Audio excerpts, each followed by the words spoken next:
Hi friends, welcome to my channel. எல்லாரும் எப்படி இருக்கீங்க? இன்னைக்கு நம்ம வீடியோல என்ன பார்க்க போறோம் அப்படினா இப்போ ரொம்ப ஃபேமஸா உள்ள கிளி பரோட்டா எப்படி செய்யலாம் அப்படிங்கறதாங்க நம்ம வந்து வீடியோல பார்க்க போறோம்.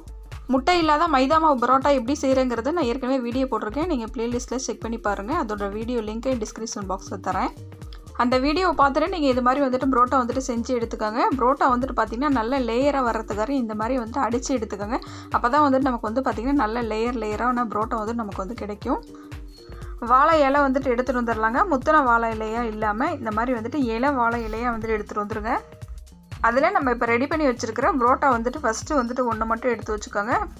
நம்ம எப்போயும் பரோட்டா செஞ்சால் வந்துட்டு குருமா வைப்பாங்க. அப்படி இல்லைன்னா வந்து சிக்கன் குழம்பு மட்டன் குழம்பு வந்து வச்சுருப்போம். நான் இன்றைக்கி இதில் வந்துட்டு பார்த்திங்கன்னா சிக்கன் குழம்பு தாங்க வந்துட்டு ஊற்றுறேன். சிக்கன் குழம்பு வந்துட்டு பார்த்திங்கன்னா கொஞ்சம் தண்ணியாக இருக்க மாதிரி வந்து வச்சுக்கோங்க. அதில் வந்துட்டு பார்த்திங்கன்னா அந்த பரோட்டா முழுகிற அளவுக்கு வந்துட்டு அதில் அந்த குழம்பு வந்து ஊற்றிக்கோங்க. இது மேலே வந்து பார்த்தீங்கன்னா சிக்கன் பெப்பர் ஃப்ரை வந்து வைக்க போகிறீங்க. இதோட வீடியோ வந்து நான் ஏற்கனவே போட்டிருக்கேன். அதோட லிங்கை வந்துட்டு பார்த்தீங்கன்னா கீழே டிஸ்கிரிப்ஷன் பாக்ஸில் வந்துட்டு தரேன். அந்த சிக்கன் பெப்பர் ஃப்ரை வந்து பார்த்தீங்கன்னா இதில் வந்துட்டு ஒரு 1.5 ஸ்பூன் அளவுக்கு வச்சுக்கோங்க. கொஞ்சம் பீஸாகவும் கொஞ்சம் கிரேவியாகவும் இருக்க மாதிரி இது மேலே வந்துட்டு வச்சுக்கோங்க. இப்போ இதுக்கு மேலே வந்துட்டு பார்த்தீங்கன்னா இன்னொரு பரோட்டா நம்ம வந்து செஞ்சு வச்சுருக்கோம்ல, அதை இது மேலே வந்துட்டு இந்த மாதிரி வந்து வச்சுக்கோங்க. இப்போ இது மேலே மறுபடியும் வந்து நம்ம வந்து சிக்கன் குழம்பு வந்துட்டு ஊற்றிக்கலாங்க. இந்த பரோட்டா முழுகிற அளவுக்கு வந்துட்டு அந்த குழம்பே வந்துட்டு இந்த மாதிரி வந்துட்டு ஊற்றிக்கோங்க.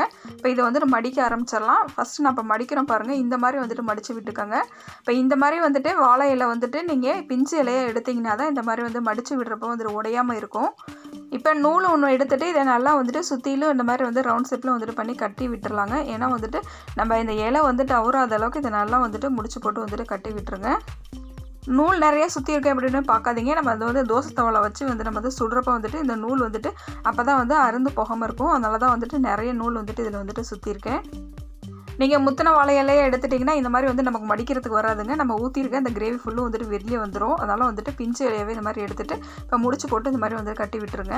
பரோட்டா சாப்பிட்றது உடம்புக்கு ஹெல்த்தி இல்லை தாங்க. ஆனால் வந்து நம்ம வெளியில் போகிறப்ப இது மாதிரி வந்துட்டு மற்றவங்கள சாப்பிட்றப்ப நமக்கு வந்துட்டு ஆசையாக இருக்கும். அதனால் வந்துட்டு வீட்டில் ஒரு தடவை 2 தடவை ட்ரை பண்ணி இது மாதிரி சாப்பிட்டு பார்த்தா ஒன்றும் வந்து தப்பு கிடையாதுங்க. இப்போ இதை வந்துட்டு நம்ம தோசை தவாவில் வச்சு 2 செட்டு திருப்பி போட்டு நம்ம வந்து வேக வச்சு எடுக்க போகிறோம். தோசை தவா வந்து ஹீட் ஆனதுக்கப்புறம் இதில் வச்சுட்டு அதில் கொஞ்சமாக வந்துட்டு தண்ணி தெளித்து விட்டுருங்க. ஏன்னா வந்துட்டு இந்த இலை வந்துட்டு ஃபஸ்ட்டு எடுத்தோன்னே வந்து நல்லா சுருண்டு போன மாதிரி ஆயிரும். அது இல்லாமல் இருக்கிறதுக்காண்டி வந்து பார்த்திங்கன்னா ஒரு 1/2 டம்ளர் தண்ணி எடுத்து இந்த மாதிரி வந்துட்டு மேலே தெளித்து விட்ட மாதிரி வந்து விட்டுருங்க. இதை வந்துட்டு பார்த்திங்கன்னா நம்ம அடுப்பை மீடியம் ஃப்ளேம்லேயே வச்சு தாங்க செய்ய போகிறோம். ஹை ஃப்ளேமில் வந்து வச்சிடாதீங்க. ஏன்னா வந்துட்டு இலை மட்டும் வந்துட்டு கருகிற மாதிரி ஆயிரும், உள்ளார வந்துட்டு வேகாத மாதிரி இருக்கும். அதனால் வந்துட்டு மீடியம் ஃப்ளேம்லேயே வச்சுட்டு 2 சைடு வந்து திருப்பி போட்டு எடுக்கலாம். இது வந்து செய்கிறதுக்கு வந்து பார்த்திங்கன்னா ஒரு 5 நிமிஷம்னாச்சும் டைம் எடுக்குங்க. நம்ம வந்துட்டு இதை என்ன திருப்பி அந்த வாழை இலையோட கலரே சேஞ்ச் ஆகணும். அந்த சமயத்தில் தான் நம்ம வந்து எடுக்கணும். இப்போ பாருங்கள், ஒரு 3 நிமிஷத்துலேயே வந்துட்டு எப்படி வந்து நம்ம வந்து வாழை இலை வந்து கலர் வந்து சேஞ்ச் ஆகிருக்குதுன்னு வந்துட்டு பாருங்கள். இன்னும் ஒரு 2 நிமிஷம் இதே மாதிரி வந்துட்டு நம்ம வந்து வேக வச்சு எடுத்தோம்னா நம்மளோட கிளி பரோட்டா வந்துட்டு ரெடியாக 2 நிமிஷம் ஆயாச்சுங்க. இப்போ இதை வந்துட்டு எடுத்து நம்ம வந்து பிளேட்டுக்கு வந்துட்டு மாற்றி எடுத்து வச்சுக்கலாம். இந்த கிளி பரோட்டாவில் என்ன ஸ்பெஷல் அப்படின்னு வந்து பார்த்தீங்கன்னா இந்த வாழை இலையோட ஸ்மெல்லோட நம்ம வச்சுருக்கிற இந்த சிக்கன் குழம்பு, இந்த சிக்கன் கிரேவி எல்லாமே வந்துட்டு நல்லா அதில் வந்துட்டு போய் மெல்ட் ஆகிருக்குங்க. அது வந்து சாப்பிட்றதுக்கு ஜூஸியாக நல்லா இருக்கும். இப்போ இந்த நூலை வந்துட்டு இந்த மாதிரி வந்து கட் பண்ணி எடுத்துக்கலாம். நம்ம வீட்டில் நான்வெஜ் எடுக்கிறப்ப இந்த ரெசிபி வந்து நீங்கள் வந்து ட்ரை பண்ணி பாருங்கள். ரொம்பவே வந்துட்டு நல்லா இருக்குங்க. இப்போ இதை வந்து நம்ம வந்து ஓப்பன் பண்ணி வந்து பார்த்துடலாம். இப்போ வந்துட்டு இலை கொஞ்சம் வந்து சூடாக இருக்குது. வந்து எடுக்கிறதுக்கு கொஞ்சம் வந்துட்டு சிரமமாக இருக்குது சூடாக இருக்கிறதுனால.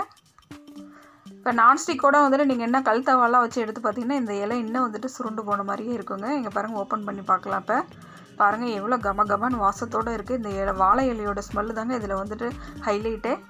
நாம் இதில் சேர்த்துருந்த சிக்கன் குழம்பு ஃபுல்லுமே பார்த்திங்கன்னா அந்த பரோட்டா வந்துட்டு பாருங்கள் அப்சர்வ் பண்ணிடுச்சு. இப்போ இதை வந்துட்டு இந்த மாதிரி எடுத்துகிட்டு சூடாக இருக்கிறதுனால வந்துட்டு எடுக்கிறதுக்கு கொஞ்சம் சிரமமாக இருக்குங்க. இங்கே பாருங்கள் எவ்வளோ வந்துட்டு சூப்பராக இருக்குதுன்னு சொல்லிட்டு பார்க்குறதுக்குமே நல்லா சாப்பிடணும் போல் தோணுதில்ல. நீங்களும் இந்த டிஷ்ஷை வீட்டில் ட்ரை பண்ணி பார்த்துட்டு எப்படி வந்துருந்துச்சு அப்படிங்கிறத வந்து எனக்கு கமெண்ட் பண்ணுங்கள். நீங்கள் இப்போ தான் நம்ம சேனலை ஃபஸ்ட் டைமாக பார்க்குறவங்களா இருந்தால் சேனலை சப்ஸ்கிரைப் பண்ணிக்கோங்க. இதில் ஆளுங்கிற ஒரு பெல் சிம்பிள் இருக்கும், அதை கிளிக் பண்ண மறந்துடாதீங்க. அப்போ தாங்க நான் போடுற ஒவ்வொரு வீடியோ உங்களுக்கு நோட்டிஃபிகேஷனாக வரும். தேங்க்ஸ் ஃபார் வாட்சிங்.